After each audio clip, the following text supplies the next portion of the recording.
Hey guys, today I'm gonna talk something about crop tool. It's pretty basic, okay? Just open up your Photoshop and open any kind of image from Photoshop just like this. Just press Ctrl 0. Now you might ask, crop tool is pretty easy and basic. So let me skip this video. No, there is a catch. So I'll show you how. Just press C in your keyboard so that the crop tool enables right here. If you hold and click, just hold it. There are different kind of tools. Let me get back to that later. Now for now we'll take a look at the crop tool. Yeah, this is used for cropping images just like this. Oops.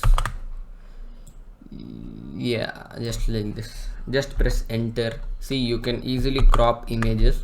Now you can take a look at this. In the top, in above, there is a thing called delete cropped pixels. Now this should be enabled. If you disable this, let me show you.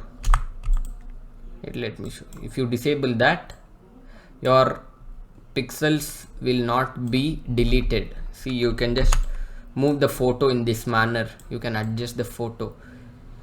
If you enable that, you cannot move your picture. Let me get back. Ctrl Z to get back. See, it'll be deleted forever.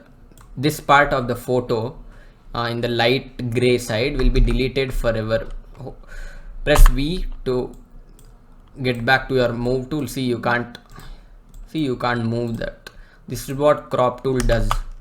If you hold shift and do that, you can select a part of it. And you can just edit it in this manner.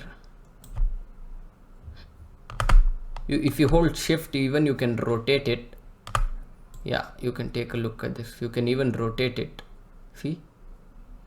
Yeah, always delete cropped pixels on. Okay, just press enter. Yeah, you can take it. So this is it for the video. In the next video, I'll show you what is content aware and perspective crop tool.